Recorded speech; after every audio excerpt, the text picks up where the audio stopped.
hay que entender varias cosas. Primero, que se trata de una zoonosis viral. Las zoonosis virales tienen que ver con las enfermedades que se transmiten de animales a personas. Los síntomas son muy parecidos a los de la viruela del pasado, pero hay que entender que la viruela del pasado fue erradicada en el año de 1980 gracias a la vacunación.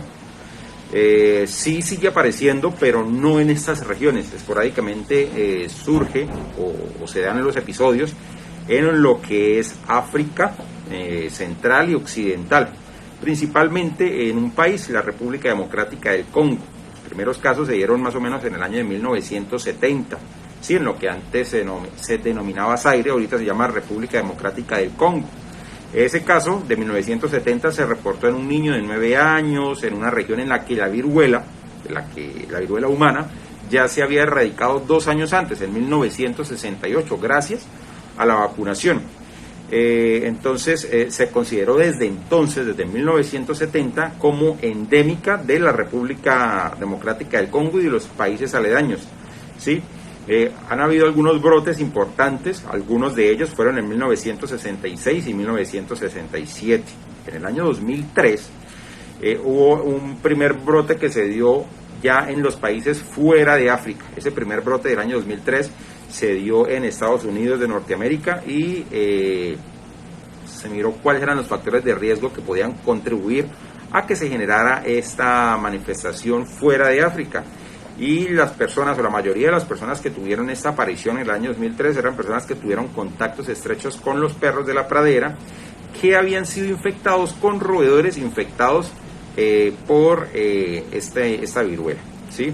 Entonces, desde 1970 hasta hoy, ya el cuadro no ha sido solamente circunscrito a lo que es la República Democrática del Congo, sino que han aparecido en diferentes países, como por ejemplo Camerún, Nigeria, Gabón, en Liberia, en Congo y en la República Democrática del Congo propiamente dicha, así como en Sierra Leona y Sudán. En el año 2017, en Nigeria, fue el sitio donde se dio el mayor brote.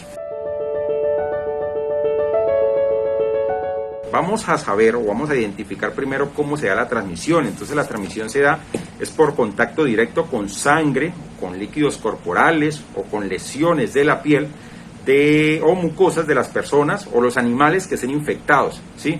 Entonces, el mono se ha considerado como el principal reservorio de la viruela símica, y los animales infectados diferentes al mono, porque él es el reservorio principal, pero eso no significa que otros animales puedan contagiarse de esta viruela.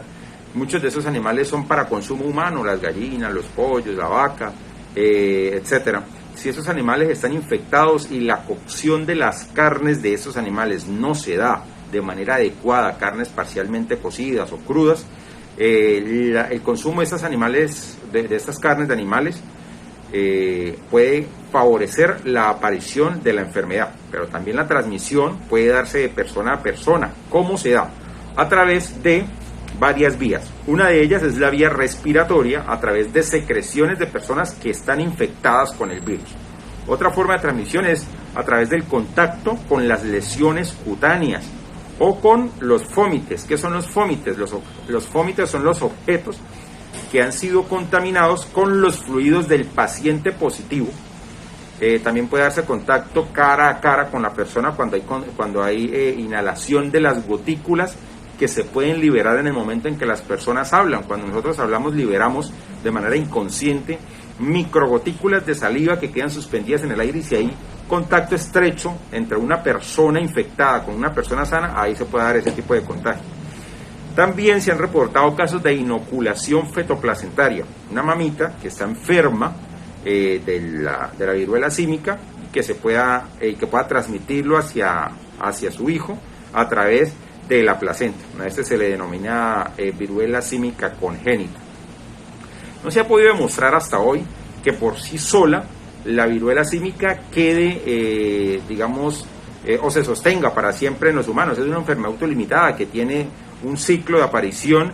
Es la historia, natural de la enfermedad. Ella aparece y desaparece sola. No hay tratamiento, no hay medicamentos que hayan que se cure o que se haga más rápido o que se vaya más rápido, sino que así como aparece, ella misma se va. Por eso es una enfermedad que no queda sostenida en los humanos para siempre. Entonces, los síntomas que presentan las personas se dan dependiendo del tipo del tipo de, no sé cómo explicarlo, hay diferentes etapas, ¿sí? Entonces dependiendo del tipo de etapa, entonces hay un primer periodo que es el periodo de incubación, que sea más o menos entre 6 y 16 días, desde que la persona se infecta hasta que empiezan a aparecer los síntomas. A este periodo lo llamamos periodo de incubación, que puede durar entre 6 y 16 días, o en algunos casos entre 5 y 21 días. ¿Sí? Entonces este periodo se clasifica en dos, en el periodo de invasión y el periodo de erupción cutánea. Entonces el periodo de invasión, que sea más o menos entre el día 0 hasta el día 5, van a aparecer síntomas como fiebre, dolor de cabeza intenso, linfadenopatías, ganglios linfáticos que se inflaman en diferentes partes del cuerpo, dolor lumbar, dolor en los músculos o dolor del cuerpo, eso lo denominamos en medicina mialgias, o dolor en las coyunturas, en las articulaciones, se llaman artralgias. Aparte de eso también da debilidad extrema, astenia o adinamia, se llama eso, mucha debilidad. Y después, entre el día 1 y el día 3, viene la aparición de el exantema o la aparición cutánea de la enfermedad, ¿sí? Entonces el exantema se aparece principalmente en el rostro y secundariamente en las extremidades. En el rostro más o menos un 95% de los casos ha reportado aparición de exantema en el rostro y más o menos un 75% en las extremidades. Son lesiones maculopapulosas, ¿sí? ¿Qué es maculopapulosas, doctor? Son lesiones con una base plana, ¿sí? Y ellas progresan hasta convertirse en una vesícula.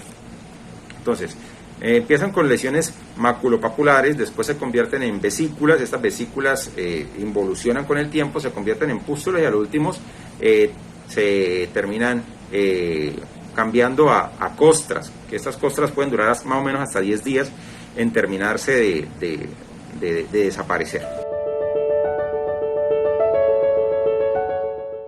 Sencillo. Primero, la viruela humana ya la tenemos erradicada en la humanidad gracias a la vacunación, ¿sí? Eso se dio más o menos en el año 1968, 1970, pudimos en algunas partes, ¿sí? Y en otras hasta 1980 se pudo determinar que la viruela estaba completamente erradicada. Entonces, considerar de que esa viruela símica es la viruela humana, no. La gente confunde viruela con varicela, diferente, ¿sí? La producen microorganismos diferentes, los síntomas son diferentes. Lo que vemos en los adultos hoy, lo que vemos en los niños, a los que les salen unas vesículas que se revientan, que no se pueden rascar, que si se rascan dejan cicatrices de por vida, o que se pueden, o que son de fácil contagio, solamente por contacto directo, esa es la famosa varicela, no es la viruela. La gente lo llama como viruela, pero no es así, es varicela. Listo. La viruela, propiamente dicha, que es de la que estamos hablando, ya fue erradicada. Pero hay un síntoma característico para poder diferenciar esta viruela símica del resto de enfermedades muy similares, como por ejemplo lo son la varicela, el sarampión, la sífilis, lo que la gente llama sarna, que es producida por un parásito que se llama Sarcoptes scabiei, que se llama escabiosis.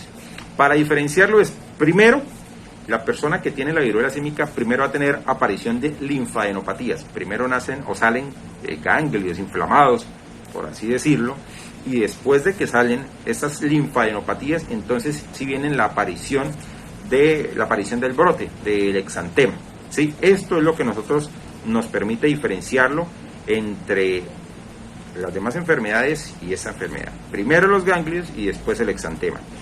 Es una enfermedad autolimitada, no lo había dicho ahorita anteriormente. Ella dura más o menos entre 14 y 22 días y luego tiende a desaparecer de manera espontánea. Los casos graves que se han reportado principalmente en los niños.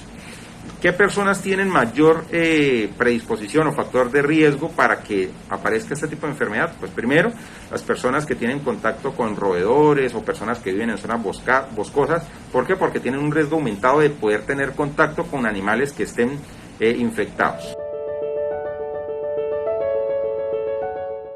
No generar alarma, como pasó hace 2 años cuando pasó con COVID, porque estamos hablando primero de una enfermedad autolimitada, segundo que no es mortal, no se han reportado casos de muertes por personas por la varicela, sí hay casos de gravedad y de pronto estos casos de gravedad pueden generar algunas otras complicaciones y serían estas complicaciones las responsables de lo que pudiese suceder en el paciente, pero no la viruela propiamente dicha.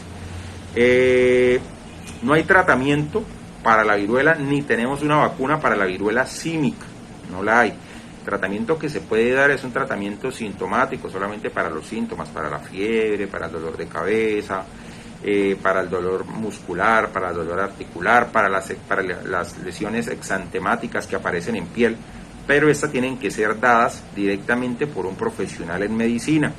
¿Y qué no se debe hacer? La prevención. Si usted sospecha de alguien, de un animalito suyo que pueda estar cursando con lesiones que sean muy similares o sospechosas de la viruela símica, pues evitar el contacto estrecho con estas personas. Si es usted la persona que sospecha que tiene esta viruela símica, pues es usted mismo la persona que debería aislarse, evitar el contacto estrecho con las demás personas, el contacto de piel a piel, el contacto de mucosas o de gotículas, para evitar la propagación.